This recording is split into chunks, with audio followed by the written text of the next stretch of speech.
Hey there, podcast listeners. Exciting news. My new audiobook, The Short Book Formula, A Financial Professional's Guide to Writing a Book in 6 Weeks to Attract Ideal Clients, is out now. And the best part, for a limited time, we're offering this audiobook to you for free. Hurry over to www.theshortbookformula.com and claim your copy now. And now, on to our show. Welcome to the Influential Advisor Podcast. Today, I'm sitting down with Stanley Leong, a financial advisor and efficiency coach with over 24 years in the industry. Stan started his career as an engineer before transitioning to wealth management, where he built a thriving practice specializing in technology professionals. He's now the co-founder of 52 Fridays, a coaching program helping financial advisors work less and make more. In this conversation, we'll explore how Stan tripled his revenue while cutting his hours in half, the 3-part framework he uses to help advisors reclaim their time, and why specializing in a niche might be the single most efficient decision you can make.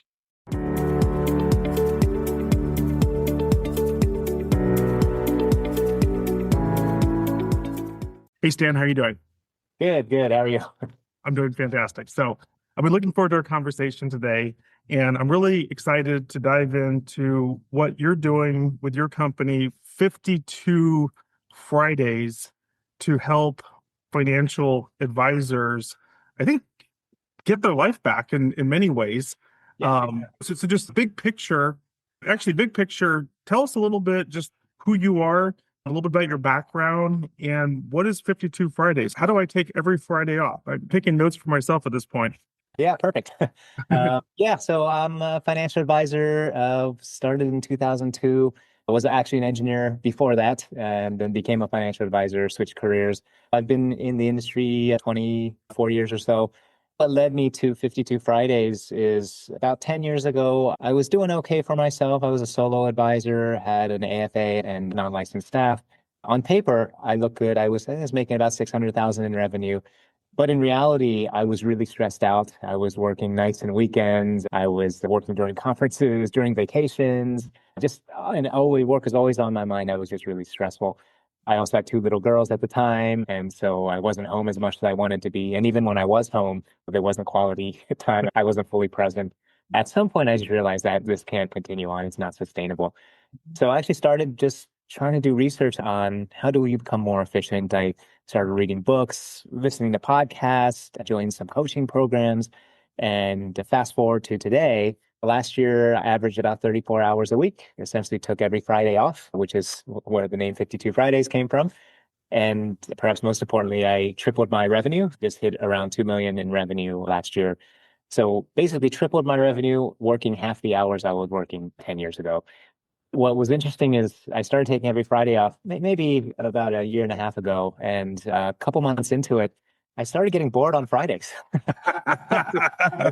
What I didn't think about was no one else takes Friday off. My wife is working.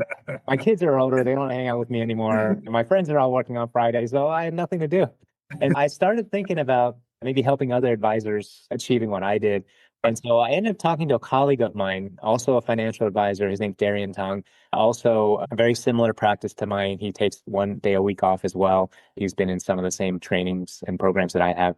It turns out he was actually interested in coaching as well. So we put our heads together over the past year, started talking about how we can help others, start developing a program for other advisors to go through so that they could have the same success we did. And 52 Fridays was born. I love what you said about you realize that you achieved the dream. Probably most people listening to this, myself included, it's every Friday off, that's fantastic. And then you realize once you've achieved it, wait a minute, everyone's working. Yeah. And so now I'm using these Fridays to help with the coaching. I was talking to some other coaches and they were joking that I actually failed. I think it comes down to optionality and choice, Yeah. right? Because as you said, when you're working too many hours, essentially, not because you want to, but because you feel forced to do it and you're not able to be present for vacations and your family and everything else, then that's not a good lifestyle. As long as it's by choice, then it's purpose driven. Let's unpack that a little bit more. You said this was 10 years ago. Yeah, about 10 years ago. One of the things I remember clearly now in hindsight, that one of the few things that started me on this track was my wife actually came to my office once. I forget why, but she had come in off. She was doing work in the conference room, and she could hear me talking to my staff or my clients. And at the end of the day, she's like, at work, you talk twice as fast as you talk at home. And I remember thinking, of course, I never didn't realize it, but thinking that's weird. I started paying attention more. And I really, when I was at work, I was talking really fast. And I started to realize it's because when I'm at work, time was scarce, right? I was so busy. I was working nights and weekends. Anytime I could save a minute, I wanted to. And the talking fast was just this result of me just constantly stressed about time. I remember that was the first sign that things weren't going like I wanted it to. Yeah.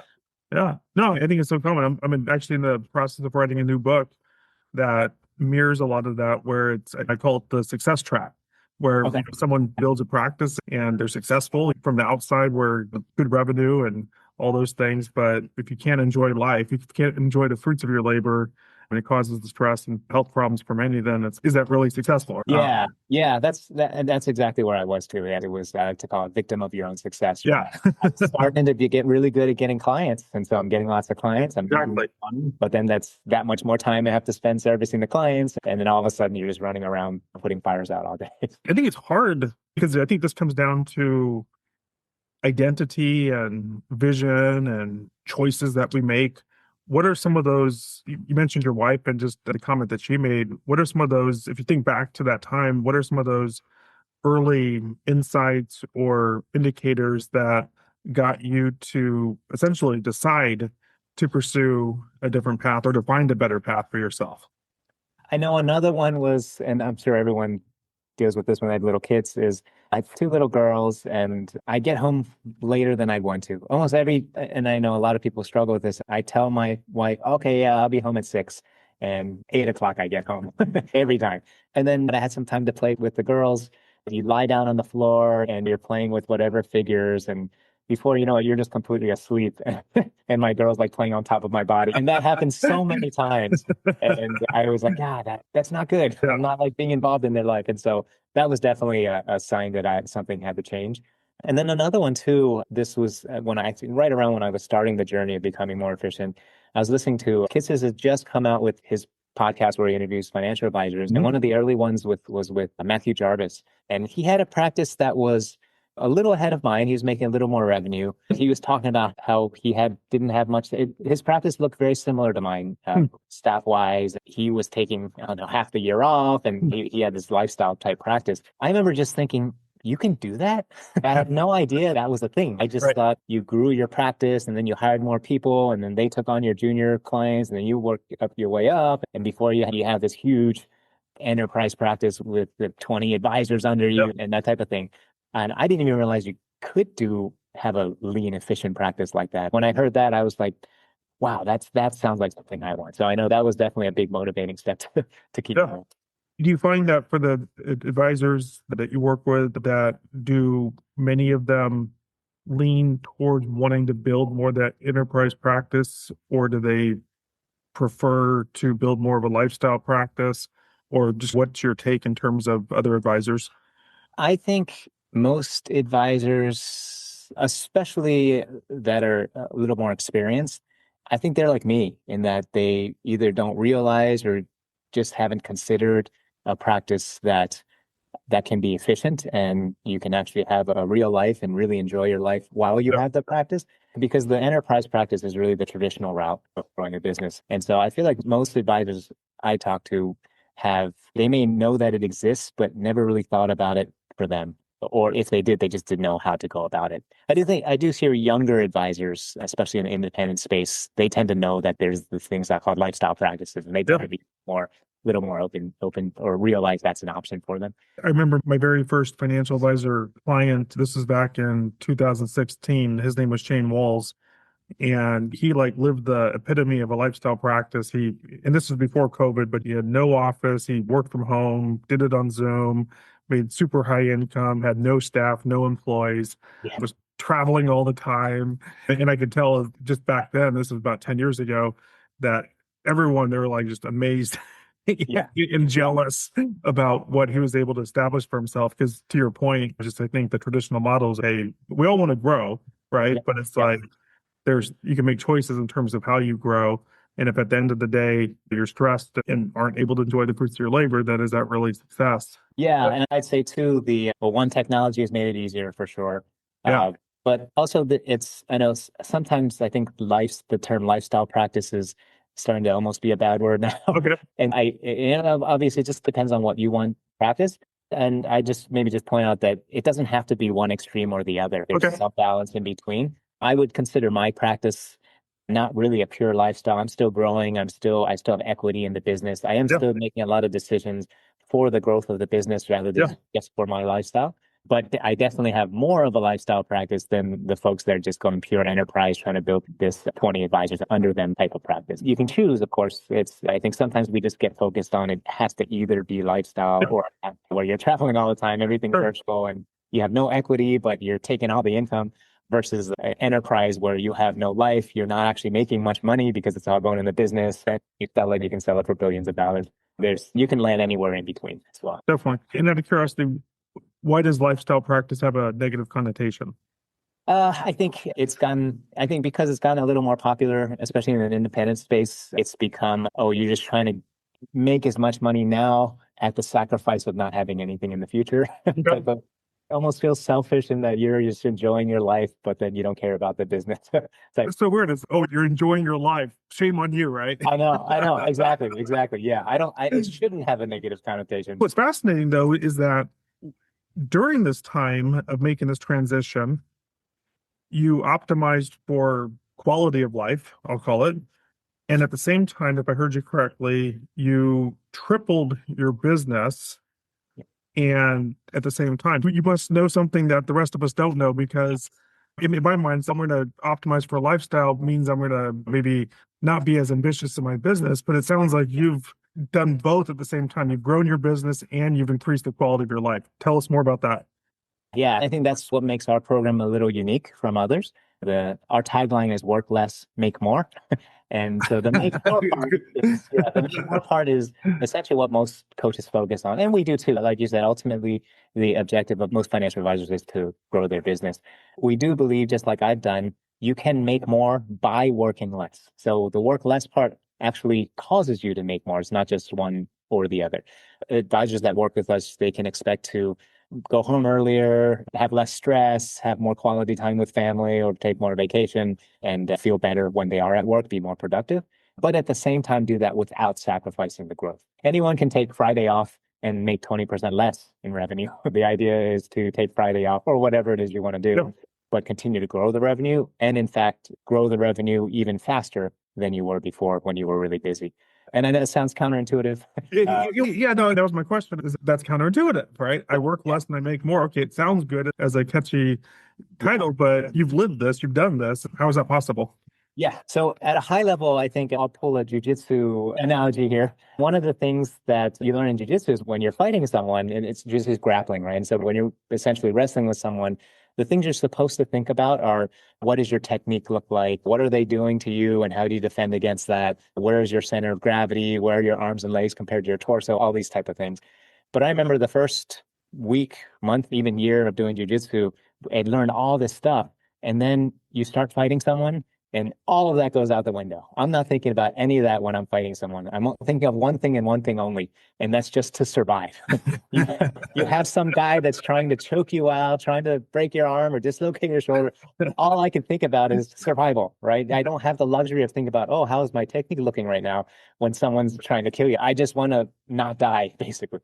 And so I think a lot of financial advisors are in that similar survival state of mind with their business. Just like you said, victim of their own success, they're making more money, they're bringing on more clients, but then that means more time in the business. And all of a sudden, they're just trying to keep the business afloat. And when you're in that kind of survival mode, you don't have the luxury of thinking about, oh, I wonder how I can bring more value to my clients this month, or how do I make this process a little more efficient so my practice runs smoother? You're just trying to keep the business afloat and put out all the fires.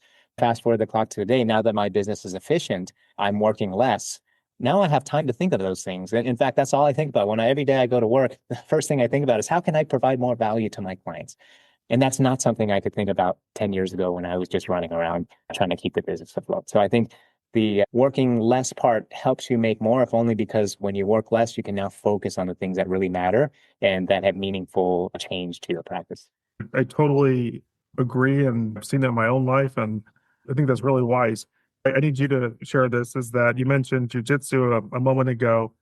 And my understanding is that you have been trained by the same person that trained John Wick. Yeah, Tell yeah. us a little bit about that. I don't train with them regularly, but I did go to a camp essentially that they were running the Machado brothers, who were the same folks that trained Keanu Reeves for the John Wick movies. And I got to train with them for a week or so, which is awesome. It's amazing. These guys are killers. And they're just like the nicest people ever. They're so humble. They're so nice. They're just the greatest people. It was a cool thing to experience. How are you seeing AI impact what you do as a financial advisor, as well as how it can potentially enable and empower financial advisors to become more efficient? What are you seeing in terms of AI, whether it's in your own financial advisory practice or in the work that you do with other financial advisors to coach them? I think AI is going to be a big contributor to efficiency for practice. I think we're still just on the beginning side of that. I'm still learning myself on how to use it most efficiently.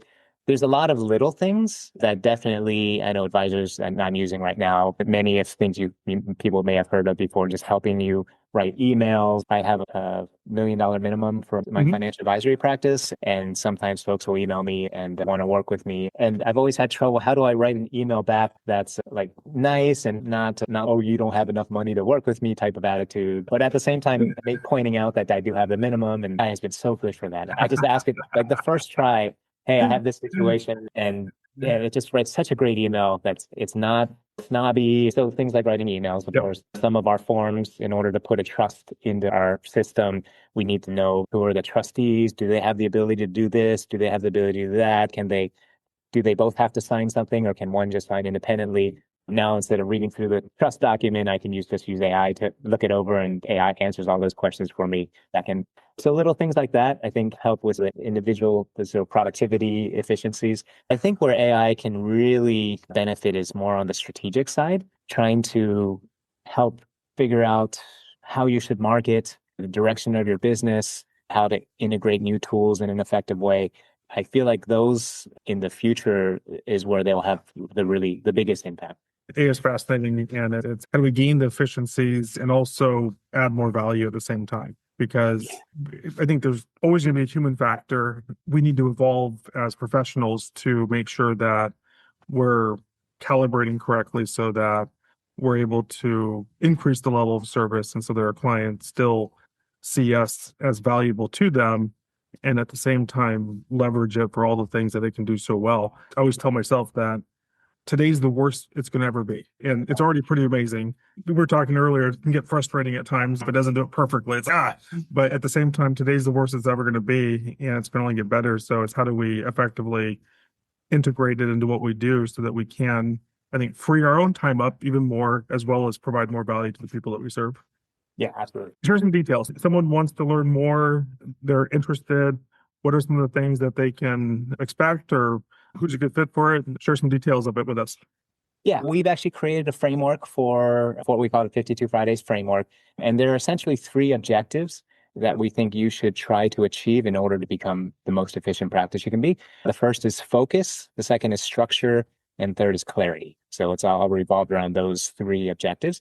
Focus is essentially individual efficiency. The more focused you can be, essentially, the more work you can get done in the smallest amount of time. And so these are like productivity efficiencies, time management, having a model week, managing your email so it doesn't distract you too much, those type of things. Again, trying to get as much done as you can in the shortest amount of time. That's what focus is for. Creating structure in your practice is what we call the team efficiency. So structure allows teams to work together much better, much more efficiently. If you don't have any structure, everyone just doing their own thing, it's really tough to coordinate. But if you have a really good structure in your practice, then teams work very efficiently. I think of it like a well-oiled machine. Everyone plays their part, and the practice is very efficient. And then the third part is clarity, and that's the practice efficiency. So I think of these sometimes like a CEO type of decision, being clear on who is your target market? What is your value proposition? What is your client service model, fee structure, all those things? The clearer you can be on those things, the more efficient your practice overall just becomes. And so it's really focused around those three objectives. And then within each of those, focus, structure, and clarity, we have a whole bunch of strategies and areas that we help our advisors with. I think last count was like 50 different things between the three of them that we help advisors achieve so that they can achieve those three objectives. And how do you help them achieve them? Group coaching is the one-on-one coaching. It's one-on-one coaching. It's our main structure. Our general structure is the first month, there are 3 one-on-one coaching sessions. Second month is 2. And then every month thereafter, it's once a month. And then we're happy to have coaching sessions with staff as well as needed. Okay. I think what we all face, right, is that we can have an idea about what we need to do, but the reality is that we don't do it. I think the accountability is a huge piece. The reason we like one-on-one coaching, absolutely accountability is a big part of it. But I'd say the other one too is just being able to get in there and helping our advisors implement on those things. When it comes to efficient, at least for me, what I found is once you start realizing this efficiency thing works, you're excited to do it because you want more time back and you're motivated to do some of those things. Some of them, especially the clarity ones, the more practice level efficiencies, sometimes take time to really implement and to see results. And over time, we lose willpower and sometimes lose motivation. And so it's nice to have one-on-one coaching for that. Also, there are some good group coaching programs out there that also focus on efficiency. I've been a part of some of them, Limitless Advisors, with Stephanie Bogan, and then I was with CEG with John Bowen for a couple of years as well. Both are incredible programs. So I highly recommend them for anyone that would be interested in that type of forum. But they are group programs, like you said. So group programs are a little bit more classroom programs in the sense that you learn a whole bunch of different ways to make your practice more efficient. But then it really is on you to figure out which one of those actually apply to your business and which will be most effective. And then it's on you to actually go in and figure out how to execute it. Whereas at the one-on-one coach, I'll know your business inside and out. So I'll be able to not only teach you what to do, but also know which one of those will be effective, which one should we work on first versus last. And then again, I'm an advisor, Darian is an advisor. We're both currently practicing advisors. So we're in the trenches with the advisors that we coach. We can go in and really help them execute on it as well. I think most people understand the reality that there's information is abundant, especially with AI now. I can go and get a million different frameworks, but I don't know which one is good for me. There's no context. I'm not going to follow through. I think having that personal accountability is huge to actually make change in your life. I think without it, it becomes a good idea, but it doesn't get executed. I think what you're offering is very valuable. Yeah. Also add that just in my journey of becoming more efficient, again, those group programs are great. Both Limitless and CG were instrumental in helping me get more efficient. But I feel like that was what was missing. If I had a one-on-one coach that was an advisor that had implemented all these things already and could help me implement those things and execute, I would have gotten to where I am a lot faster than I did. And the bottom line is that we're talking about people that are stressed out because they're too busy. And so what they need is to save time. Exactly. Who is the ideal fit for your program? Is there a range in terms of the type of advisor, where they're currently at in their business? I would say at a high level, anyone looking for more efficiency, we can help with. I think we would really have the biggest impact are folks that just feel like the practice is running them and not the other way around, that just feel like they don't have enough time to get everything they want to get done, or they would just like to spend more time at home or vacation or whatever. And then also, if you're really stressed out, one of the biggest side effects of becoming more efficient is just my stress level is so much less now. I've even had clients that are also good friends that tell me, hey, you're definitely a lot less stressed than you were back in the day. And if the clients notice that, I imagine even the clients that didn't say anything, they probably noticed somehow. If you're really stressed out about work, you're spending long hours, the business is controlling you instead of the other way around. That's where we have the biggest impact. Most importantly, what does your wife now think about this? So going back 10 years where she noticed that you talk twice as fast at the company to now roughly 10 years later, what's her impression of her husband? She definitely sees I'm more relaxed, and now she gives me more stuff to do at home. I'm not sure that's good or bad. Is there any question that I haven't asked you that you think would be important for our audience to know? One thing just to mention is everything that we recommend are things that we ourselves have implemented. Yeah. So we're not just recommending something we read about or something. These are all things we've been through ourselves. So we've been through the trial and error. And so our advisors don't have to go through that. That's a big part of our value add. I think that's huge, right? Yeah. I think at the end of the day, it's who do you trust? And you want someone who's actually, it's not theoretical. It's like, yeah, here's some principles on how to grow your practice. But no, this person's actually done it. They were where you're at. They've reached the result, and you're mentoring them from hard-earned wisdom and experience. Yeah, exactly. Yep. Let's see. Another one, just some things I hear about when I talk about this. One is people are afraid that working less will then cause the client experience to be less Okay. valuable, less you're not providing as much service and that type of thing. But similar to the work less, make more part, it is the opposite. The less you work, the more efficient you are. It's actually a much significantly better client experience. One, less falls through the cracks, right? When you're efficient, you have good systems in place, then less things get forgotten, less things fall through the crack. I remember I bought a used car many years ago, and it was at this kind of shady place. And we go in, and we found the car we wanted, and we sit at the guy's desk. His name was Gino. We have this Godfather picture like on his wall in his office, and his desk is just piles of paper. Yeah. Okay? And he's okay. We're gonna need to sign one of these forms here, and he's like looking under things. He's like, okay, here it is, and sign this. And that just did not give me a really good feeling. Completely disorganized. I have no idea. That didn't seem like he knew what he was doing. And so clients don't want to see that. But if you're organized, maybe another example is when you go to the mechanic. I used to ride motorcycles, and when I bought a motorcycle, I remember there was a mechanic I go to just to see, is this motorcycle okay? They were used. And he'd take a look at it and be like, yeah, it looks good, or oh, we need to do this, whatever. And so I didn't think much of it. And then he left or something. I went to a new one later on. I had gotten a new motorcycle. And this mechanic had a whole list of, I don't know, 50 things that he checked off as he went through, right? Said, all these look good. Oh, this one, you might want to look at this, that type of thing. And just the fact that he had a list made me feel so much better. Wow, this guy's organized. This guy knows. The first I may have, but he didn't have a list.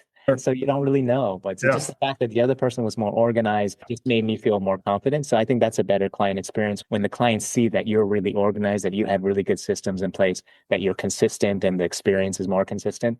The other thing that I've experienced too, again, just myself, is because you're less stressed about time, you can focus more on the client experience. When I was really stressed out back 10 years ago, even when I met with clients, like the back of my head is like, all right, we need to wrap this meeting up because I have a ton of stuff to do and I don't have enough time to do it. If we can get the meeting done early, even better. I have that extra time. And one thing, for instance, just a small example, I'd help my clients rebalance their 401k at work. What I do is that I create a nice looking table and say this percent goes into this much, this percent goes this much. And I give it to them, be like, hey, okay, go to your 401k on your own time, not on my time, on your own time, go to your 401k. Here's how you should do it. And give them instructions on how to do it. But there was no way I was going to do that with them because I was so short on time that if we go online, they're going to have to do the two-factor authentication and the text isn't going to come and they're going to forget their password and all this time is taken up. But now every single client I offer to do it because I'm not worried about the time part. And so now every single client, when it's time to rebalance your 401k, I say, hey, let's go in and rebalance your 401k. We can do it right now on a Teams call. Just share your screen, go with them. And they really appreciate it. I hadn't realized it until I started doing that. They really appreciate it. Even the clients that are tech savvy, I work with technology professionals, they know how to do it. But just the fact that I'm doing it with them just gives them that peace of mind. They're not doing it wrong. All the funds sound the same and they're afraid they're going to mix it up. And so my client experience is so much better than it was back when I was busy, if only because now I really have the time to just always in the meetings, there's always in the back of my head, I'm thinking, how can I provide more value? How can I provide more value? And so the client experience is so much better now that I'm less stressed out. Those are excellent examples. And just from my own experience, I can completely agree and just say it's so true. Just in my own words, once you get it out of your head, and there's a process that whether you follow it or a team member follows it, but the client sees that there's a process, it gives them that much more confidence. You're able to deliver that much more consistently. And then just to your final point, when you're not stressed out yourself and you have more time, you can actually be more present with your clients and do some of the extra things, like you said, that it's small, but it goes a long way in terms of that. Yeah. It's very smart observations. Yep. Yeah. And then one of the things I did want to point out too, just so I know something you'd appreciate as well, is I do get asked, I'm like, what's the one thing I should do first to make my practice more efficient? And so I guess maybe first I'll point out that, as I mentioned, there are like the 50 things that we can help with.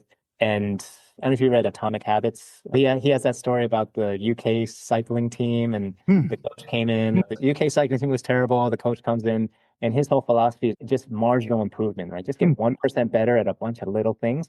And each one of those things is insignificant is almost seems trivial, but then in aggregate, it makes a big difference.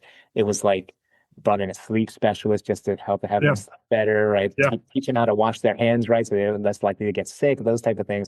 And all of a sudden, they win the Tour de France, they're winning gold medals in the Olympics and so forth. It's very similar with all those 50 things. Even if you just get a little bit better in each one of those things, it can make a really significant difference. So there's no silver bullet of one thing that'll just suddenly you can take Fridays off and grow your business. But I would say if there was one thing that I see a lot that is relatively easy to change but have a big impact is just defining an ideal client and then becoming a specialist in that client, that type of client. I know you work with financial advisors, right? So as you're a specialist, Yep. I do the same thing. I work with high net worth technology professionals, and I've implemented that myself. Once you do that, as I'm hoping you've experienced it, everything becomes so much easier. Like Yep. how to market, how to create a client service model, everything just becomes so much easier and so much more efficient. A lot of advisors shy away from that. I think a big part of it is because they're afraid they're going to exclude some people that might be good clients. Otherwise, one thing to point out is just that one, you don't have to exclude them as clients. I still take on clients that are not in my target market. So you don't have to necessarily exclusively just work with your target market. You can if you want, but that's Yeah. not something you have to do. You can also make the target market as broad or as narrow as you want. Even if you say I specialize in retirement planning, that's still pretty much everyone, but it still separates you. It's still something that can help you make you more efficient because then you can focus on that with your practice, client service model. And if I'm looking for an advisor and you say you're specializing in retirement planning and this advisor doesn't have a specialty, all else being equal, I like the retirement specialist better. Yeah. And then the other thing I think is they're sometimes afraid prospects will be turned off if they're not in that target market. And my experience has been the opposite as well. When you specialize, you actually look better even to someone not in your target market. An example I used when I first moved out here to California, I didn't know anyone. I had to get a new health plan and got a new doctor. I just got randomly assigned a doctor. And when I looked her up, she specialized in working with athletes in sports medicine. And I'm not an athlete. I play around a little bit. I'm not an athlete by any means. But the fact that she specialized in athletes, I said, wow, she's that much better than the regular doctor. She's definitely good enough for me if she can work with athletes. It put her in higher esteem, the fact that she specialized, even though I wasn't the target market. And I think that's the same idea. I have that happen. I've been in conversations and someone asks, so what do you do? And I say, oh, I'm a financial planner, specialize in working with technology professionals. This person is not a technology professional. And then they'll ask, oh, I'm not a technology professional, but yeah, can you help me out too? And in my head, I'm thinking, I just said that I don't work with you. Or I just said I work with people that are not you. And now you want. So I think it actually, just the fact that you specialize makes you look better than the generalist, even if that person's not in your specialty. A number of really smart points there. One is that it creates a constraint, right? And this is just focus, because if you're thinking, okay, I can work with everybody, that makes it incredibly difficult to know where to show up, where to market. And the impact is that it's very diluted. You sound like everybody else. What you do is very inefficient in terms of return on investment. It's kind of like the idea of small pond, big fish versus small fish, big ocean. And if you say, like yourself, it's like I work with technology professionals. Now you've defined it, you've created a constraint around this. And so now you can show up in a bigger way. And it just makes it that much easier for any marketing you do becomes that much more efficient. It makes it much easier for the people to refer you. And to your point, it's almost like, I would jokingly say it's almost like the takeaway, meaning that, oh, I work with these people. And so now the person who's not a technology professional sees that you're not trying to sell to them. Yeah, exactly. So now they're interested. Where if you're like, oh, I help people, everyone, are you interested? They're like, no, get away. Exactly. And I think there's so many different psychological factors going on there. And what I've found in my own business is that I learned about the idea of target market back in 2014. My mentor at the time was a guy named Michael Port. He wrote a book called Book Yourself Solid. And that was one of those ideas I just really latched onto. And for the past decade, I work with financial advisors. And it's just such a good constraint because we're always tempted to say, oh, I can help these people, but it would just create so much more work and effort, and you get lower ROI on your time because now you just sound like everybody else. And the funny thing though is that you still get other people come to you, oftentimes through referrals, but just as you said, usually it's couched in, oh, would you be willing to take on someone? I'm not in that audience, but I'm interested in the service. And they start coming to you. It's beautiful. Yeah, yeah. And then that actually, I was going to mention too, along the similar lines, one of the side effects of it is to me at least, it's so much less stressful once I specialize. If only because, again, you're at the dinner party, the social gathering. I remember back in the day when I first started as an advisor, right? We take anyone, we used to joke, if you could fog a mirror, you could be a client, right? And so it was stressful, even when I was at a social gathering or in line at the DMV or whatever, is a possible prospect. And so anytime I got in a conversation with anyone, part of me is, oh, make sure I say the right thing and obviously brush up on my elevator speech, all that stuff. And then you say you're a financial advisor and they back away. Now I'm at a gathering and someone asks what I do. I say I'm a financial planner. I specialize in working with technology professionals. Like I said, if they're not a technology professional, they're like, great, because they know I'm not selling to them. There's no weirdness. There's no awkwardness. I don't feel like I have to say the right thing, and everything's great. And then, like you said, because you take it away from them, sometimes they're like, oh, maybe you can help me. And then if they are a technology professional, that's actually even better because now you specialize in what they do. They're actually really interested. Oh, how do you do that? Even if they might not want to be a client, oh, how do you do that? Wow, I didn't know that people specialize in what I am. It's just even just from a social gathering standpoint, it's so much less stressful when I can just say that. But the client experience, I was going to mention to tie back to that. When you specialize, the client experience is so much better, right, for that target market. If you're a generalist, now I have to know every rule about every retirement plan, about small business owners, I have to know everything about everything. Whereas I work with technology professionals, that's my specialty. I just have to be really good and know how technology professionals work or what are the issues that they have. And I can do that. I can be an expert. I can brush up my knowledge on one thing really well. Whereas if I have to know everything about everyone, that's not a very efficient practice. It's not efficient. And I also find in terms of efficiency, it's your ability to essentially convert someone from a prospect to a client. Yeah, Is absolutely. that at the end of the day, it's about trust, right? The person's looking for signals that can I trust this person? Is this a good choice? And if you speak their tribal language, as I call it, and you can demonstrate very easily and quickly that you understand them, their context, their world, the things that are important to them, and you do this through conversation and stories and clients, people like to know that you work with people just like them. And so it's testimonials or references, whatever it is, it makes the sales process so much easier. And it makes it where it's actually enjoyable in the sense that you can go into a call knowing that more likely than not, this person's going to say yes and want to work with me versus the struggle. It's like, how do I convince someone that I'm a good choice, et cetera? Yeah, yeah, absolutely. Yeah.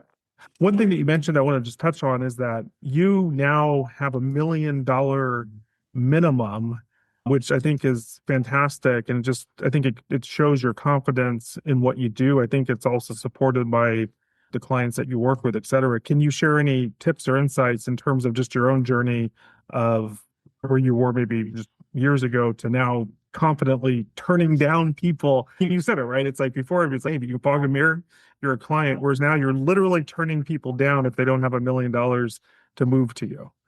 I would say of all the strategies that we help with, perhaps the toughest one is the part where either you have to turn down prospects, or if you choose to, you want to trim down your client base. And so you have to reassign some of the lower qualified clients.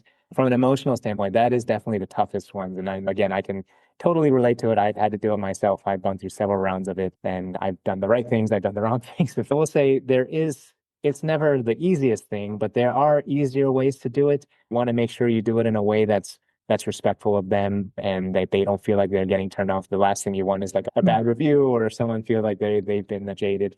I'm to the point now where I've got pretty good scripts. I have systems in place where it's a pretty easy conversation now. Not only am I reassigning, or especially a prospect coming in, they don't have $1 million. Not only am I turning them down, but they actually appreciate that I spent time with them. And so it just has to be put in the right way, put in the right frame of reference, the right perspective. But there are ways you can do it that's good for both you and the prospect. And the prospect actually is very appreciative that you're very open with them and that I always try to help them. They don't qualify for me working with me. I always either reassign another advisor or at least give them next steps to take. Always try to make them feel like they're taken care of by me, even if they're not working with me. Yeah. I think if you do it in that manner, Yeah. it can be done without offending anyone. Which again, it goes back to you have time to think, you have time to do things right, you have time to have standards. You're benefiting from all of that. Yeah, a lot of trial and error with that one too. Sure. But I think I figured it out now. Yeah. Where can people find you? What's the best way for someone to learn more about you? They can go to my website, 52fridayscoaching.com. It's the number 52 and then the word fridayscoaching.com. And there's information on the site on how we work. The 52 Fridays framework, the focus, structure, clarity framework is on there as well with our menu of services. And then if they like a free consultation, they can always just email me at stan@52fridayscoaching.com. Perfect. I really enjoyed the conversation. Thanks for joining us today. Yeah, thanks, Paul. I enjoyed it as well.